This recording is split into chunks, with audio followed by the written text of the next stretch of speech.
Nah, di sini yang akan kita pelajari adalah pembayaran angsuran, pembayaran pinjaman 20 juta dengan sistem bunga efektif. Jadi perbedaannya dengan bunga tetap, kalau bunga tetap angsuran bunganya itu akan sama setiap bulannya. Sedangkan kalau bunga efektif dia akan semakin lama akan semakin kecil. Jadi di sini angka angsuran bunga ini akan semakin lama akan semakin kecil. Tidak tetap seperti pada bunga tetap. Nah, sekarang kita masuk ke contohnya. Ini ada rumusnya dan di sini ada pengertian dari rumus-rumus tersebut. Untuk angsuran pokok P dibagi L, P itu adalah pokok pinjaman, L itu adalah lama kreditnya. Nah, sekarang ini soalnya. Kita meminjam 20 juta, bunganya 24% per tahun dan lama pinjamannya adalah 12 bulan.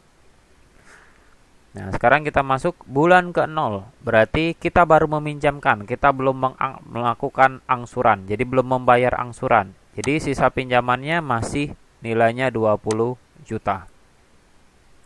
Lalu bulan pertama kita harus mengangsur. Berapa angsurannya?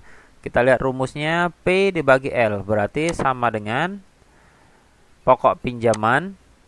Kita absolutkan atau tekan tombol F4. Dibagi dengan L, lama pinjamannya. 12 bulan. Dan ditekan tombol F4 atau diabsolutkan. Kenapa perlu diabsolutkan? Bisa dicek di video mengenai materi bunga tetap. Nah, di sini kita langsung enterkan saja dan kita kopikan ke bawah. Untuk angsuran bunga sama dengan, nah di sini ada cicilan per bulan, sisa pinjaman bulan sebelumnya, berarti 20 juta ini dibagi dikali, berarti gunakan tanda bintang. R dibagi 12. Boleh pakai tanda kurung, boleh juga tidak, karena kali dan bagi ini sejajar, sama saja. R berarti 24% dan diabsolutkan. Dibagi 12. Tutup kurung. Lalu dienterkan. Nah, kenapa di sini H8-nya tidak kita absolutkan? Karena kalau kita mau buat rumus di bulan kedua, ya, kalau kita mau buat rumus bulan kedua, kita ambil contoh. Kalau rumus yang bulan kedua itu sama dengan yang ada di sini. Bulan sebelumnya kan ada di bulan pertama. Dikali, buka kurung, R-nya ini tetap di 12%. Dibagi dengan 12. Nah, kalau kita lihat di sini H8-nya berubah jadi H9, sedangkan B8-nya tetap B8. Makanya B8-nya ini kita absolutkan atau kita tekan tombol F4. H8-nya jangan diabsolutkan karena rumus di bulan kedua itu menggunakan H9, bukan H8 lagi. Nah, makanya rumusnya menjadi seperti ini. Kita lanjutkan. Kalau sudah, tinggal kita kopikan ke bawah.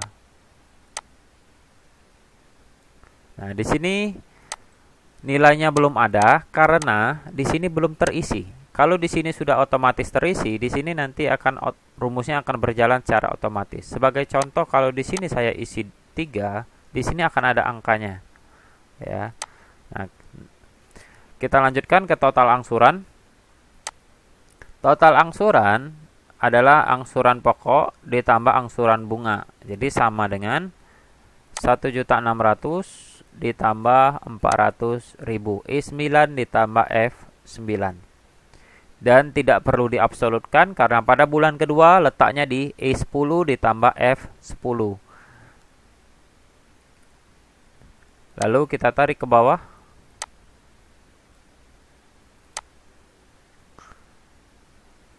Dan sisa pinjamannya adalah sisa pinjaman sebelumnya dikurangi cicilan pokok. Jadi sama dengan 20 juta sisa pinjaman sebelumnya dikurangi cicilan pokoknya atau angsuran pokoknya 1.600.000 dan tidak perlu diabsolutkan karena pada bulan kedua rumusnya menjadi sama dengan H9 dikurang E10.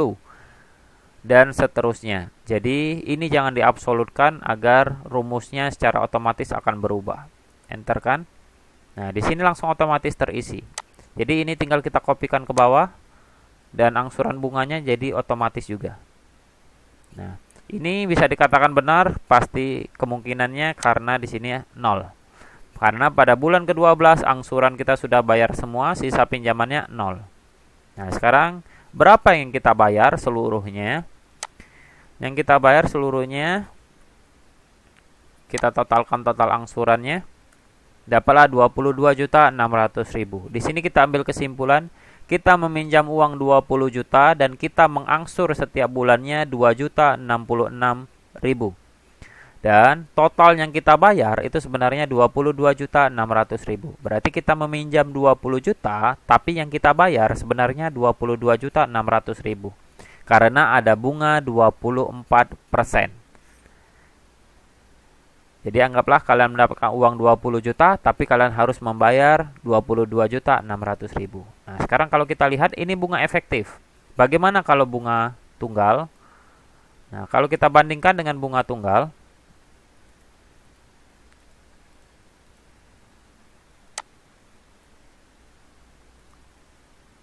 nah, di sini bedanya bunga tetap atau bunga efektif.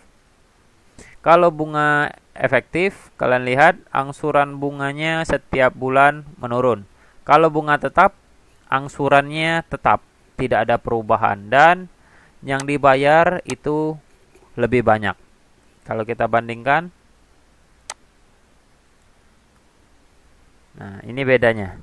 Jadi kalau bunga tetap bayarannya lebih tinggi, sedangkan kalau bunga efektif bayarannya akan lebih rendah karena angsuran bunganya menggunakan rumus sisa pinjaman. Jadi patokannya akan kalau semakin banyak dibayar berarti semakin rendah angsuran bunganya. Sedangkan kalau bunga tetap kita mau bayar tapi pengali angsurannya itu tetap dari awal yaitu 20 juta ini. Itu saja perbedaannya. Jadi bedanya ada di angsuran bunganya karena rumusnya ada beda di sini. Di cicilan bunga per bulannya, kalau bunga efektif menggunakan sisa pinjaman bulan sebelumnya. Itu saja, sekian dan terima kasih.